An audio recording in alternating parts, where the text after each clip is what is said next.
Hi, good afternoon. My name is Ben Goldberg, and thank you for joining the webinar today. We are seeing people are still joining in, and so we're going to give it another moment or two before we get started.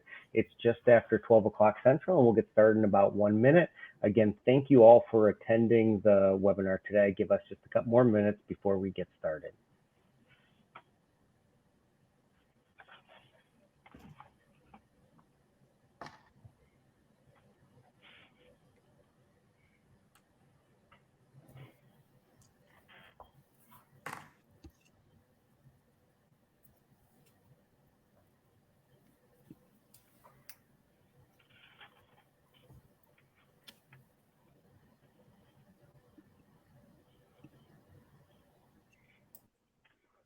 Again, thanks everybody for joining the webinar this afternoon.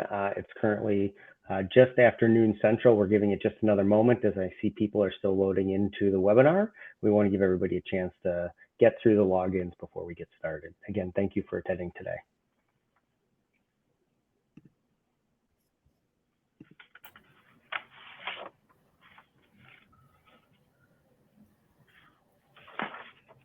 Okay, let's go ahead and get started.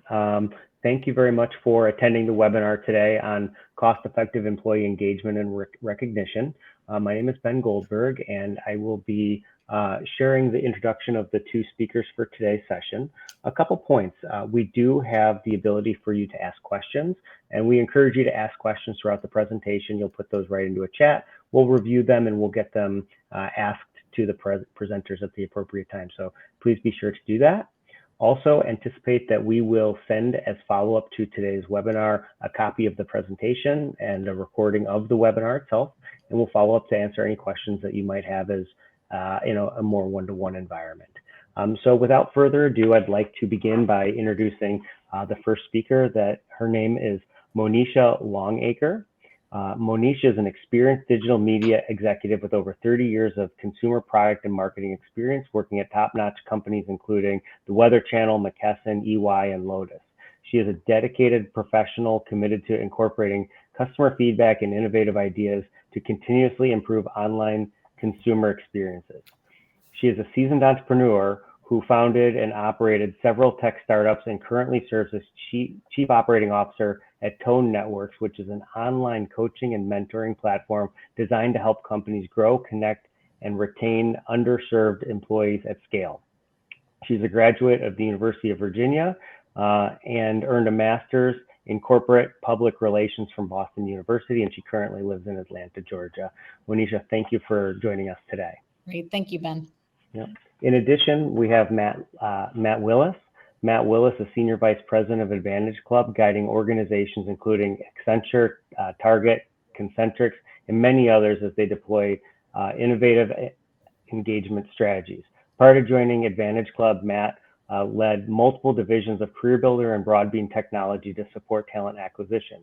He is a graduate of the University of Colorado Law School and Northwestern University Kellogg School of Business. Matt has focused his extensive career on enabling human resources to execute at the strategic level. Matt, thanks for joining us today. Yeah, thanks, Ben. So with that, I will turn the conversation over to you, and I hope everybody enjoys the webinar. Thanks, Ben. So welcome, everyone. It's great to be here. And Monisha, I'm excited to have you on board, both as an operator and a human resource expert. For all those that are attending today, the first disclaimer is we're not going to get to all of the individual questions you might have. So we have a broad spectrum here today, small company, large company, everything in between, different titles. But we're going to cover on some big themes, and it's designed to be kind of 4 slides or a little bit of talking about, hey, what's actually happening in U.S. North America marketplace regarding employees today? What are the actual stats? Then after that, we just have 3 bullets we're going to talk through. And that is identifying employee needs and creating this recognition culture and creating this feedback loop, some practical tips that are cost effective. So that's how it's going to run. We have a presentation, but it's designed to be just as a springboard So we're going to be taking questions as we go. We have Ben that will be, addressing those questions, and we'll be treating this as a conversation. So you'll get our take, 20, probably 40 years combined here, multiple companies doing different things. So that's where we're going to go. It's an employee engagement landscape, and then we're going to talk about those cost-effective ways of making the recognition culture. Next slide. Great. So just as a recap of this crazy few years that we've all been living through, HR professionals and executives and frontline employees, et cetera. Pre-pandemic, there was a push. So we saw, all of us, this desire, or this, as millennials came up, as Gen X came up, hey, we need to join a company that not only gives me a paycheck, right, and offers me a promotion, but there's more than that. We want to see some purpose. We want to see some culture. So we were starting to see that shift before the pandemic. And then we have a pandemic. And the pandemic turns everything upside down. And part of that, out of that pandemic, what we see is a few things post-pandemic. Number one, very, very tight job market, meaning, hey, all large companies cut down HR. We had no need for HR functions through the actual lockdown. And then all of a sudden, pre-pandemic, we have a huge increase of people that are needed to come on board. That is alongside of this idea of, hey, the quiet quitting, the great resignation, all of these things come to place. Now, also, we have to navigate post-pandemic. We have a hybrid workplace, or we have work from home, or we have a whole new dimension to how we used to work compared to how we're working. So we have all these things in place. Now, most recently, and this started Q4 of last year, we have a pending recession, a current recession. Either way, we have layoffs. So it's a sliver of the economy, but that sliver of the economy has a ripple effect. So what are we dealing with now? We have people that are saying, I want flexible time, I want benefits, I want culture, but also I'm a little worried about the job. So we have this economic insecurity, we have job security, and we have whether or not people are laid off, there's people looking over their shoulders at, hey, even though I'm a survivor, I've got survivor syndrome, what's next? So we have all of these things leading up to where we're at today. We have a little help from Ted Lasso today. So take on a challenge is a lot like riding a horse, isn't it? If you're comfortable while you're doing it, you're probably doing it wrong. Next.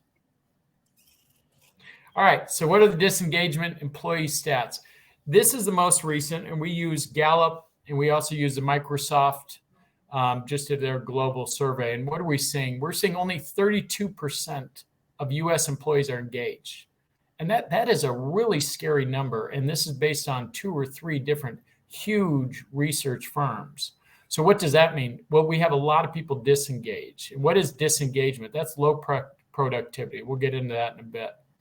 And then let's go down further. This is from Mercer. 46%, this is the U.S. workforce, are in some form of silent quitting. What does that mean? That means I'm engaged, I'm doing my job, but this is not where I want to be. I'm keeping my options open, et cetera, et cetera.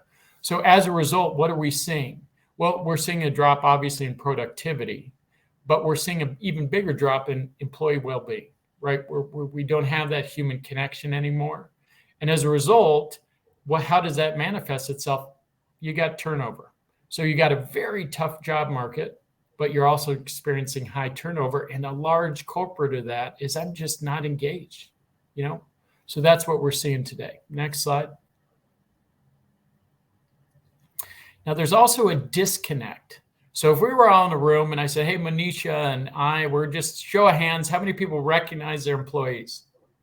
90% of everyone's going to put their hand up. Of course I do. And if you ask any executive at any company, of course we recognize our employees. And then you drill into that. Well, what is that recognition?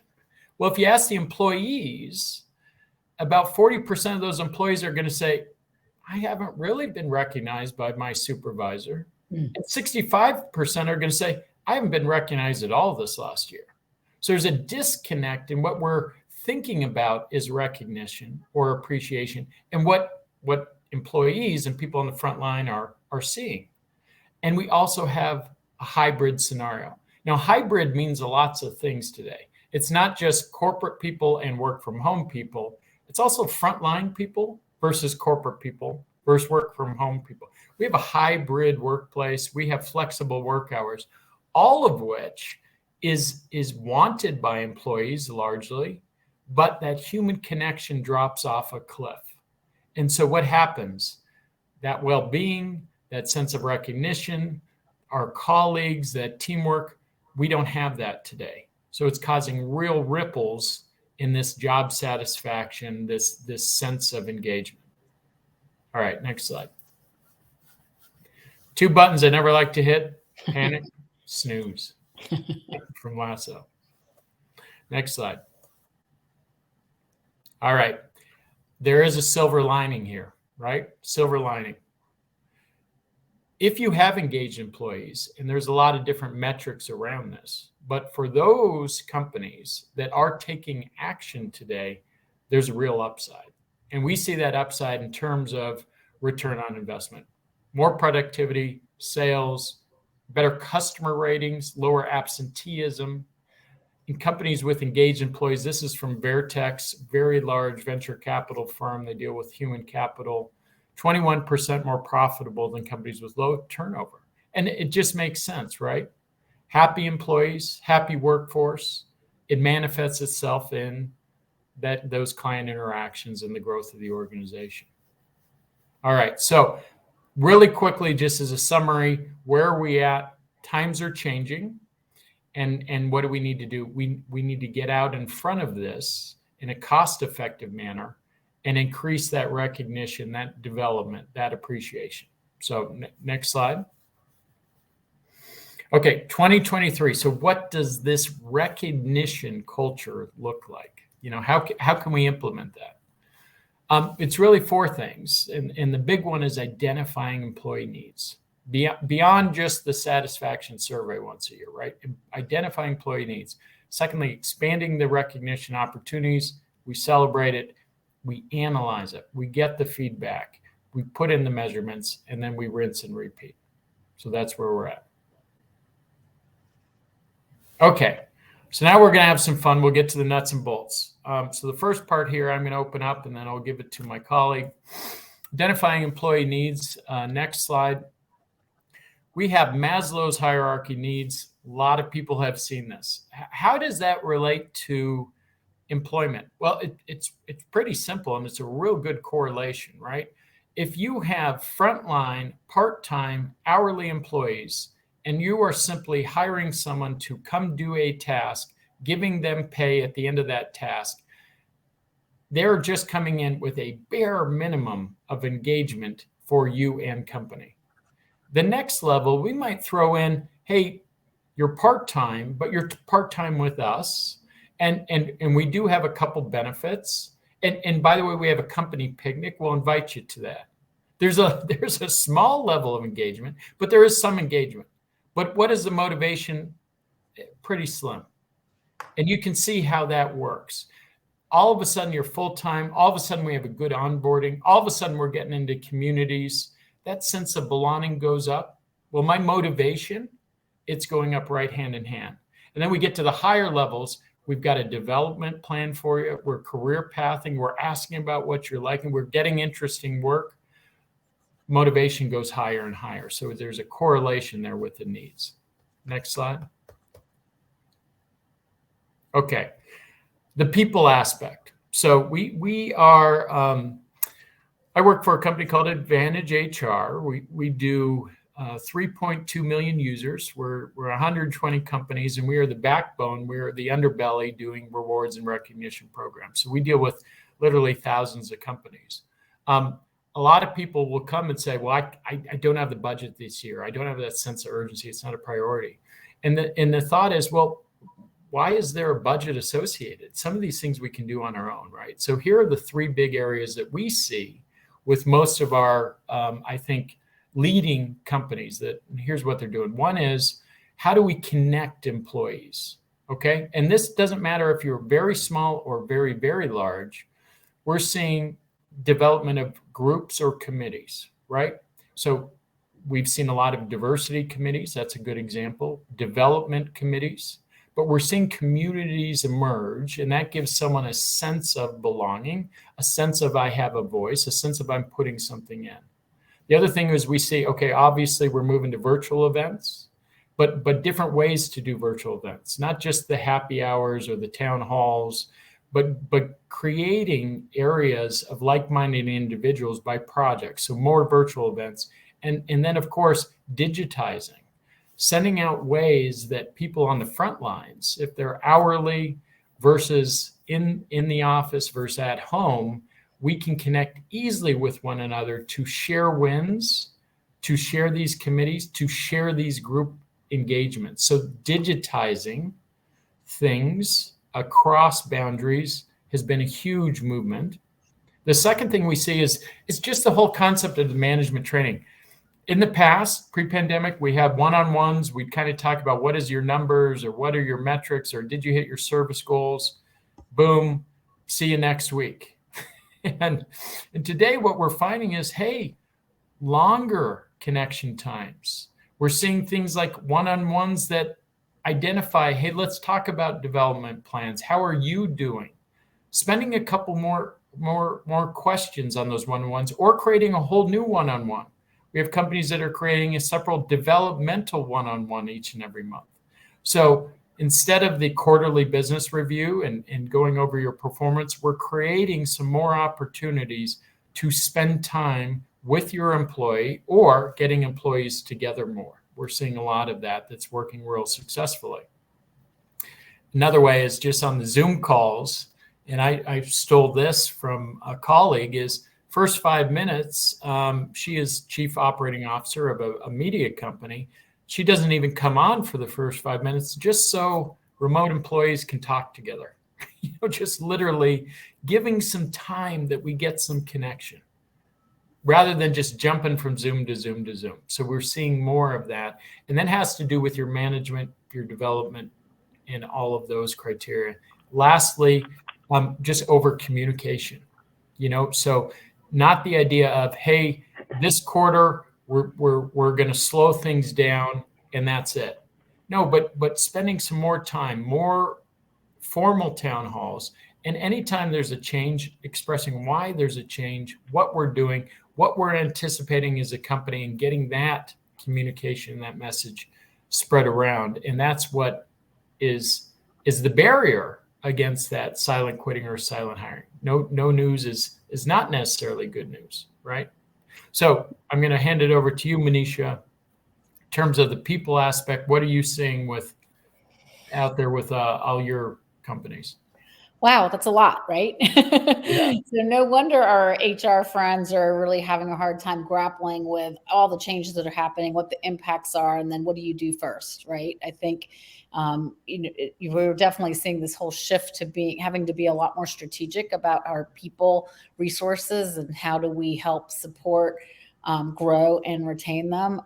One thing that comes to mind right off the bat was, when you started talking about employee needs, I remember with my parents and their cohort and their colleagues, for them, if they had a job and they were getting paid, they were respected and they got promoted, that was fantastic. That was everything to them, and you hear about now this generation that's in the workplace now. Actually, it's 5 generations that are in the workplace together now, which is another topic in itself. But, they're using words of like engagement and belonging. And I want to feel supported. I want to feel like I'm being invested in. And those are, expectations that hadn't really existed in that way, in the same way before, that we're kind of having to look at differently from how do we really support and retain and connect employees, on top of the fact that we're in this hybrid environment as well, which makes it even more challenging. Great. Next slide. Real quick, there was a question that came from some of the audience, and it was, how much employee disengagement do you feel is directly correlated to the remote work environment? I'll leave that to Monisha first, and then maybe to Matt next.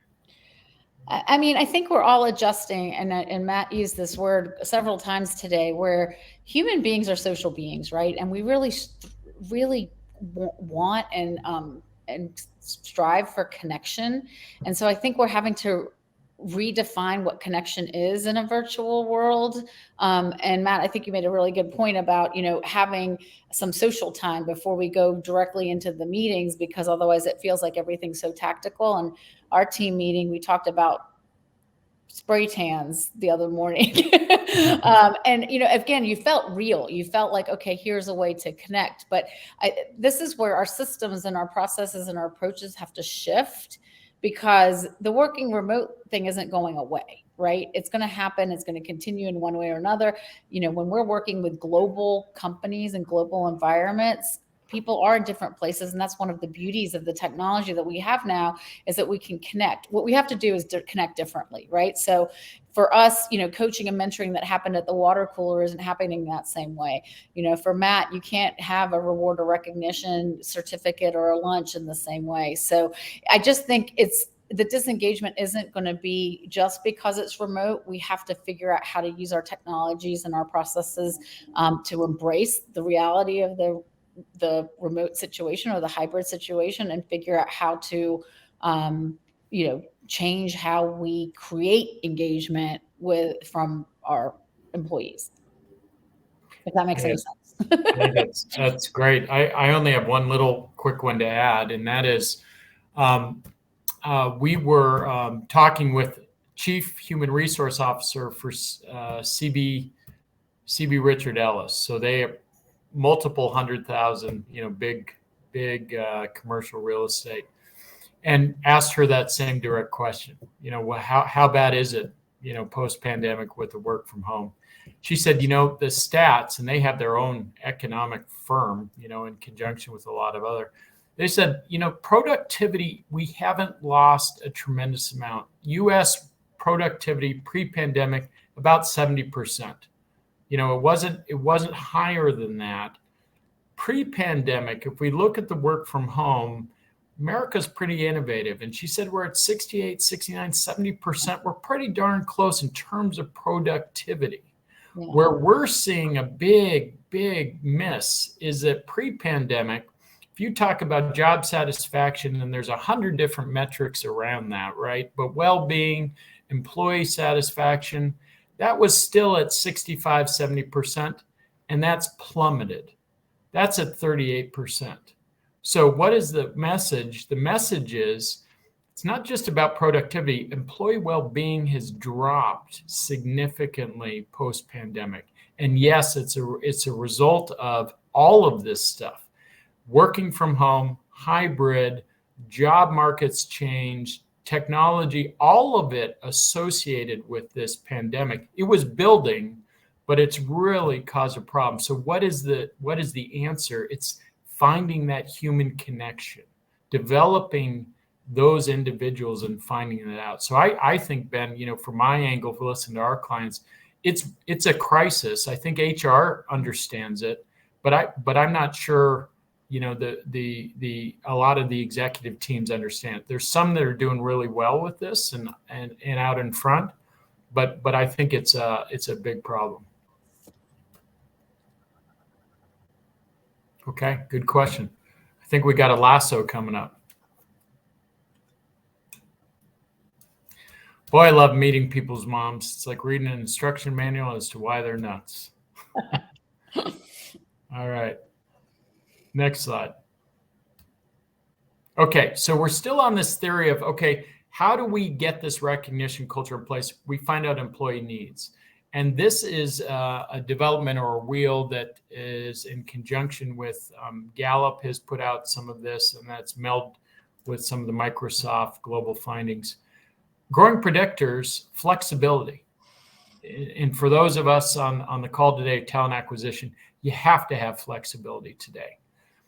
Some of those jobs that we have aren't flexible. when we have frontline employees, warehouse, security guards, people that are working retail, you've got to be in there. So it's a hard act to follow, but we're seeing more scheduling, more opportunities for that flexibility.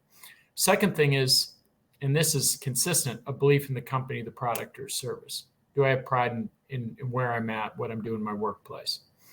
Then we've got the two in the middle, which is recognition and sense of belonging. And this is peer-to-peer. This is above you from our bosses, but also with our colleagues and those that are working underneath us. Do we have a sense of, hey, I matter. I'm important in this organization and recognized for what I'm doing.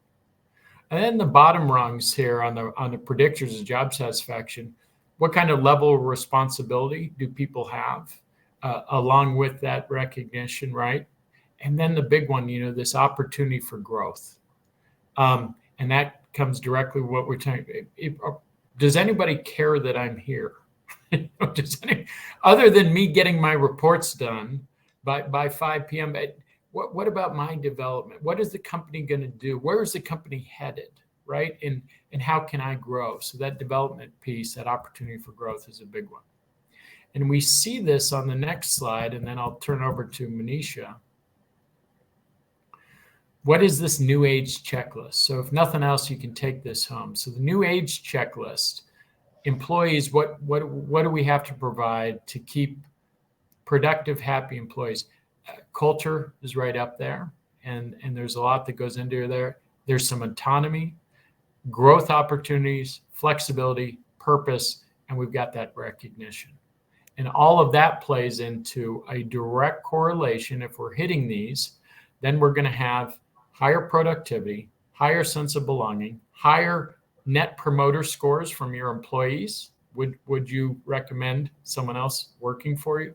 All of these are going to go into there, and they've all really moved up the charts dramatically over the last 5 years. So Monisha, how is this sitting with, your current and prior companies? So again, it's an interesting, a lot of dynamics going on, but one of the things that comes to mind is that, especially growth opportunities, right? A lot of that was reserved for the select few. You would be recognized as a high potential employee and would be given, executive coaching or given extra opportunities or whatever. What we're finding though is that the growth opportunities and these things are not for the select few. They need to be for everyone. So how do we cost effectively expand that recognition for everyone and growth opportunities and flexibility in a scalable way, and make sure that, we're not waiting till too long? Because at the end of the day, I know we have some uncertainty in the marketplace, but we are going to have a deficit of skilled workers. So we've got to keep the ones that we have, and we've got to grow them into the positions that we have open for, for more senior roles. And how are you going to do that without these elements, which is exactly what this checklist exists? And again, I think recognition and development go hand in hand, right? Like one of the best things you can do for your employees is invest in them. And if they feel like they're being invested in a number of different ways, they're going to be committed, loyal, and productive back to the organization.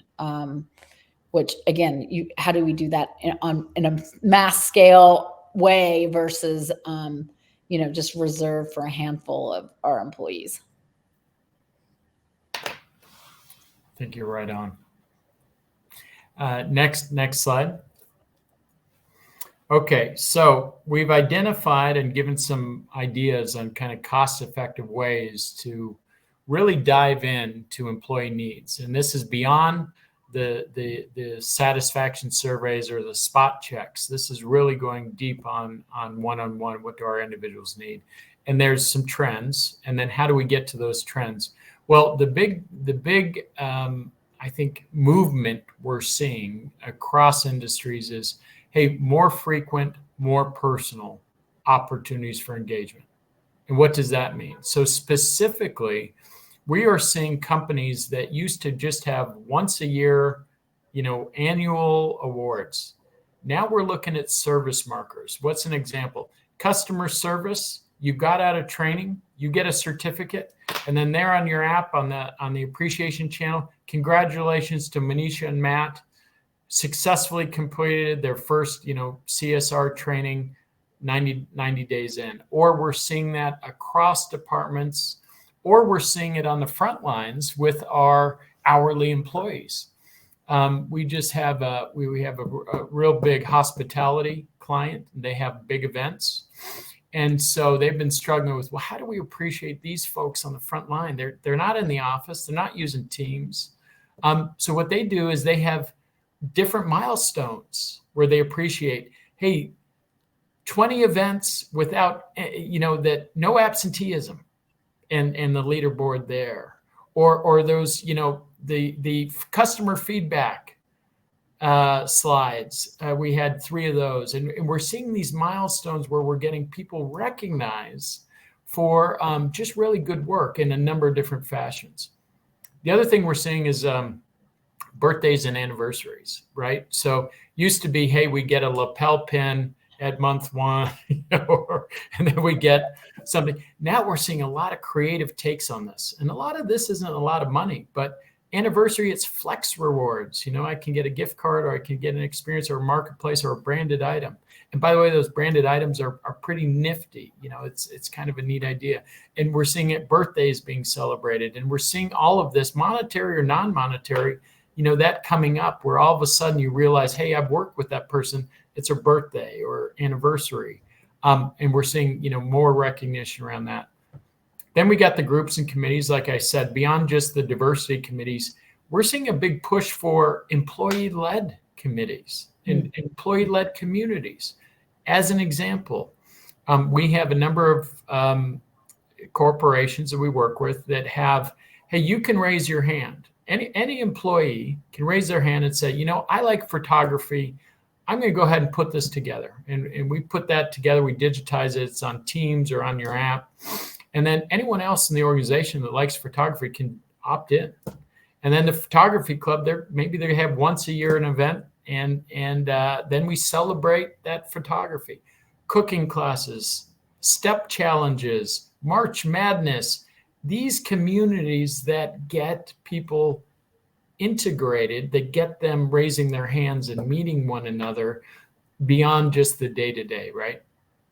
We also see a lot in the career development world, and that's in terms of, hey, new ways for career pathing, individual development, folks like Tone Network that are creating women leadership, diversity leadership, pathing and career pathing, and then the mentoring. So we're seeing lots more ways to get individuals engaged beyond the formal top-down, this is what we do. And as a result, it becomes more personable, more frequent.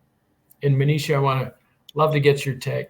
Yeah, so this is exactly the space that we're in, especially with mentoring, right? So traditional mentoring was, face-to-face meetings with a mentor. First, you have to find a mentor, get a mentor, spend time, and then, build that relationship and then get that help. And again, it would be infrequently based on availability and schedules and things like that. So we basically redefined mentoring, using our online platform, to your point, of more frequent and more personal.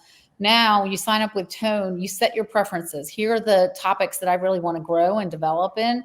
And we send you 2 short micro learning videos every morning or every other morning, depending on what your preferences are, that are basically just bite-sized mentoring, coaching videos that help you develop those skills, and they're shorter in a frequent and more frequent amount of time, especially with attention spans too. I hear very consistently, we're blocked with a lot of meetings. The last thing I want to do is get on another Zoom.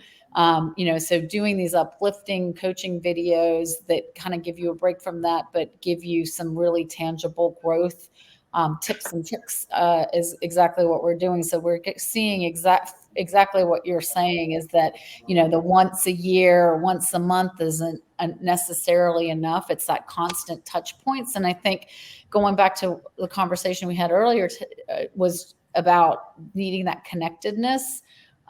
is a way to foster that feeling in a different world. Yeah, couldn't agree more. Next slide. The good old handwritten note. Yes. It goes a long way. That appreciation goes a real long way. Next slide. I did get a question. So how about the rewards? How does this fit in? Hey, we have a lot of people say, hey, our rewards system it's kind of lousy, or it's a spot reward system, but we do not have the budget. We're not going to be investing heavily in some new rewards. Rewards can be monetary or non-monetary. What we do see is this statistics out there today is if you give a reward, and it shouldn't be done all the time, but for those service milestone markers, that activity milestone marker does make a difference. And it's a 3X on just an appreciation. But what we're seeing is the old stuff is out. You know, the physical trophies, certificates, the physical games, the gym memberships, the in-office perks, those are largely ineffective.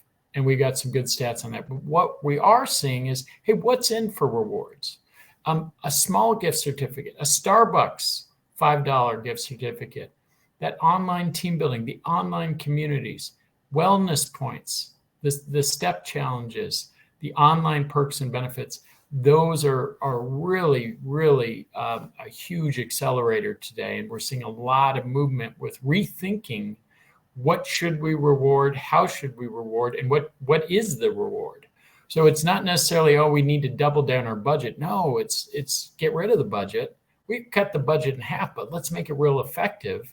And let's make it line up to what you're doing with that recognition culture in your other areas. You know, those celebration aspects.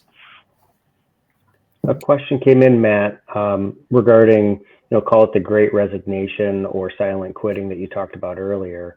The question is, are you finding any data on companies that are offering benefits or recognition opportunities that actually gives them a competitive advantage at the hiring side of the equation? Monisha, we're both jumping at that one. You want to take that one first? I mean, it goes back to the top of your checklist, right? One of the most important factors for hiring these days is culture. They're going to ask about, tell me about your culture. And I think rewards and recognition and investment in development develop that culture. And that's what people are looking for, right? Flexibility. They're looking for, what kind of environment am I going to be working within, much more than, what do you do and what does my day-to-day look like? And I think that's why, again, we have to shift, not only how we're focusing on these characteristics, but also how are we making them part of who we are as a company. Yeah, I think that's well said. I think, Ben, to address that question, it's a great question.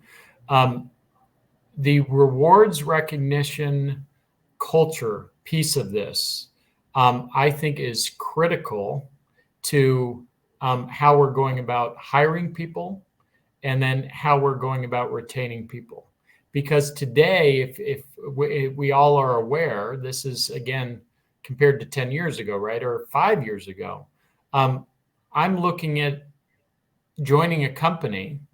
I know what the salary is going to be, the job description. I'm immediately going to Glassdoor and looking at, hey, what are their rankings? Great point. They're 57%.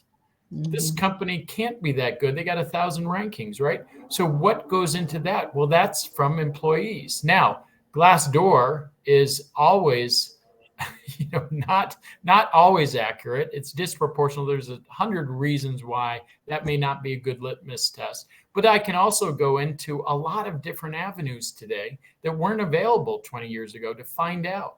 I can talk to people. How long have they been there? I can see the hiring trends. So all that really, really, really matters. And when we're talking at an executive C-level, we're immediately talking about what metrics are you, what's important to you. And if people aren't in those metrics in terms of employee satisfaction and retention, it matters, and it matters from the get-go. And what's happening is there is few companies that are doing this really well, and they are really jumping way ahead of those companies that I kind of recognize I have a problem, but they're just not addressing it. And I think that disparity will be bigger and bigger as we go forward. Good question. All right, next slide. Okay, so let's think about this. Again, much longer topics that we could spend hours on. So hit Monisha up, hit me up. Happy to have, any of our leaders talk with you individually. But what we see is, hey, there's real cost-effective ways to increase getting employee needs met, and then creating that culture. And then the last piece of this is creating this recognition loop. So next slide.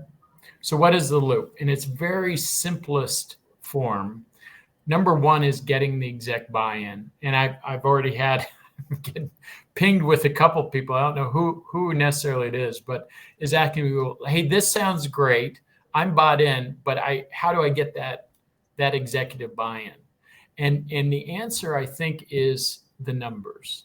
I really think whether it's a board level, the CEO level, the CFO level, how do we carve out budget? We are in a unique time frame, a point in history right now. For those running human resources, for those dealing with people, this is a unique point in time because this is an entryway.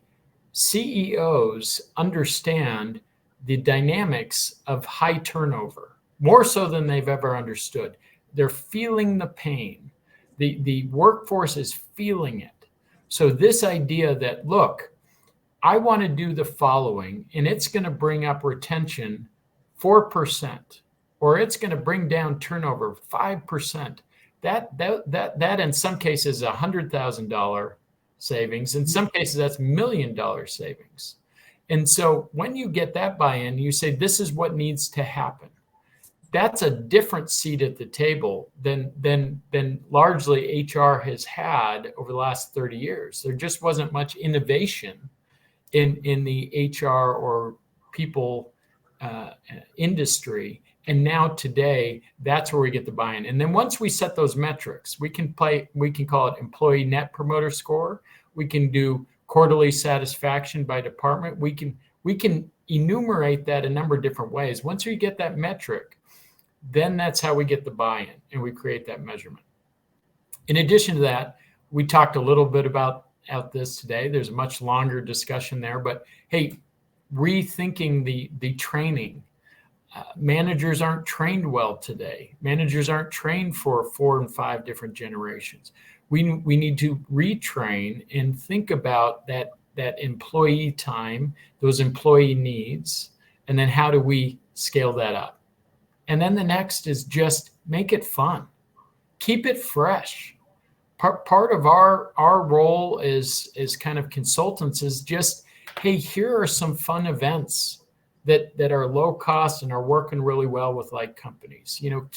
Keep that fresh. Beyond the company picnics, what else can we do? And then finally, solicit feedback. Some of your best feedback, as we all know on this call, is from the employees. Create that avenue, and then we circle back. So all of a sudden, culture isn't a thing; it's actually happening, and you get that kind of organic traction happening. So with that, that's kind of what we're seeing, Monisha. How about you? Yeah, I think it was the first time in my lifetime that I noticed that local businesses are shutting down because they don't have people to work for them. That, and again, knowing that we're into this employee shortage, the smartest thing we can do to remain profitable and keep our businesses going is keeping the employees that we have engaged and productive, right? Turnover is extremely expensive. And so at Tone, that's our number one measure. Our members say 50% of them are more likely to stay with their current employer. And why? Because they feel engaged and supported. And again, those are the words that, we haven't traditionally had to worry about. But if you can speak to those, rewarded, encouraged, supported, those are things that will keep them, engaged, but also keep them productive and loyal to the company beyond some of the other things that we've done in the past, like you were saying, pizza parties and foosball tables and all those things that were perks of the tech craze. But they definitely are looking for those softer, more impactful measures. So there's a question that came in, and it kind of plays into some of what Monisha was just speaking about, but maybe you could elaborate a little bit. The question is, do you have any advice to persuade a CEO or CFO to implement a recognition or a rewards program, or more specifically, to make an investment in a program like this? Matt, do you want to chime in? Well, yeah, I'll let you take that one first. I'll chime in. Again, I feel like the time is now, right? Again, I feel like I'm saying the same thing, but it's true. It's staring us in the face. By 2030, we're going to have a shortage of 6 million skilled workers in the U.S. alone. So I know that's a bigger, broader issue when you look at it globally. So if we don't take the steps now to invest and retain and reward and keep that connection, it's going to be a fight to the finish to even, fill the positions that we have, leave alone fill them with the people that are really engaged and are at the high point of their game. Yeah, I would agree. And I do think it's numbers. So I think that number one, you whatever size company you are, whoever your competitors are, the benchmark in the US is 1 to 3% of salary towards rewards and recognition. And that can come in a lot of forms, but in general, that's the benchmarks.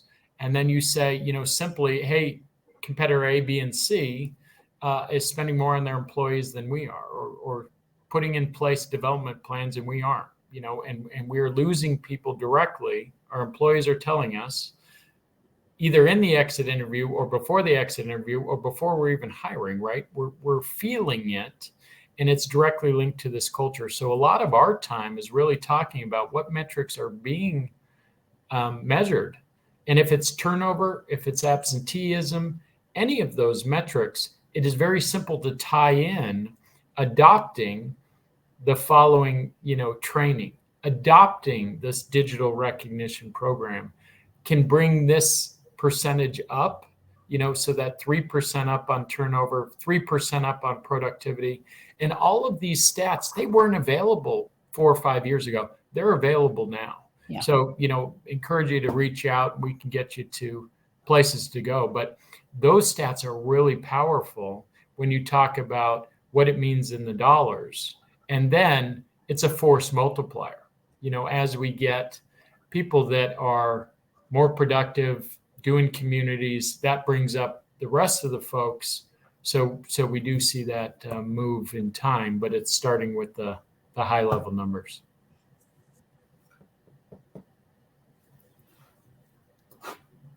Okay, next slide. All right, so engagement, that's the name of the game. Next slide. So we're kind of close here. We do have a quick checklist from Lasso, so stay tuned. But to win the marketplace, you must first win the workplace. It's from Doug Conant, CEO, Campbell Soup, and a whole bunch of other companies that they own. Following this, I know we have some additional questions, so stay tight. And if you do the next slide, we have 8 lessons from Lasso. And again, we can send this out to anyone that wants it. But for those that have seen Ted Lasso or those that just know of Ted Lasso, a couple brilliant pieces here. The big ones I like are learn, grow, and win together, be you, and hey, let others know they matter. Really is a huge, always important, but even more so in today's crazy workplace environment. So not leaving you with anything, now is the right time. This is a critical period for, hey, assessing what are we doing for our current employees. And now we have the stats, now we have the tools that we just didn't have even 5-10 years ago. So now is a really good time to be bringing this up top and pushing forward with creating that recognition culture.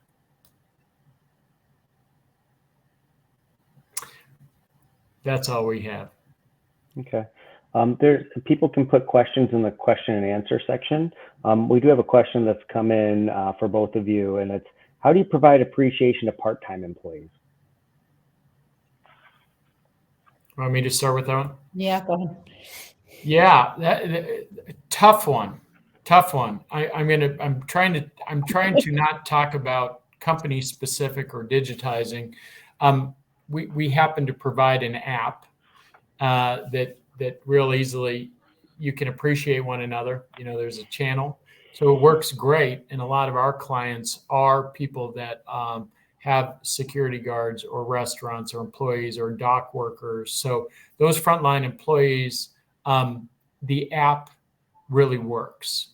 It's a quick way to show appreciation, to send out things, create little contests, events, service markers. So that's one quick way. Beyond that, we think everyone is scrambling. Everyone we talk to is scrambling to show appreciation. So I think it's simply doubling down on, hey, those events that you can create, or those groups, or those committees, all of those events, groups, committees that gets people together in some way, shape, or fashion. Your company newsletter, but it's not just the company picnic anymore. That's not going to cut it. It's a monthly type of event, and you get as many people as you can to participate. So that's kind of what we're seeing. Yeah, I mean, I think, again, if you think about the talent shortage, part-time employees, if everything's going well, become full-time employees, right? You want them to become, part of the larger organization. And I think treating them and giving them, the recognition and rewards and the development has been cost prohibitive previously. But, with some of these new technologies and processes and tools, you should be able to, bring them into the fold and give them a glimpse of, the benefits of becoming a full-time employee and staying with the company and growing with the company as well. So that, it's not seen as kind of a second-class citizen, if you will, for being part-time. Yeah. And I think, just to elaborate on that a little bit, there's another question that came in somewhat regarding, I guess, the either peer-to-peer feedback versus manager to employee recognition. Out of either of those two, do you have any data on which means more to the individual? Ooh, that's a great one, and that's a trap. That's a trap. Because the answer is they're both important. But let me explain just the stats behind it. This isn't my opinion. It's just stats. Number one, the overarching goal here is this sense of belonging, this sense of appreciation for what I've done, right? So that can come, it's got to be both is the answer. Number one, there are some managers that over communicate and everyone gets a trophy all the time. That's not helpful. On the other side, much more common, right, is I haven't heard, am I doing well or not? So increasing that frequency of, if there's a really good job above and beyond, hearing from management, that's really important. If it's a really great event and you hear from upper management, that's even more powerful. But the peer-to-peer, just straight on stats, is actually a higher correlation in feeling good about yourself. So if you get someone across the aisle or in another department that gives you that appreciation and says, man, Tristan is so great to work with. She really saved this client, or really helped out over here. Then all of a sudden, someone else sees that and it's on a channel, and all of a sudden we get a couple likes on that, or we get another someone to add on. That's really powerful stuff. So they're both important. Pound for pound, the peer may be slightly higher than the manager. I think that takes us through the questions. Anybody else have any final questions before we wrap today? I know we're just about to time. All right. With that, thank you all, Monisha and Matt, for a another great presentation today. And as mentioned before, we will be sending out a copy of this recording and presentation following this event. And we'll be following up to answer any individual questions that we didn't get to today, or you may have specific to your organization. Again, thank you all very much for your participation, and we wish you a great rest of your afternoon. Thanks, Ben. Thanks, Thank you. Monisha. Thanks Thank you all. both.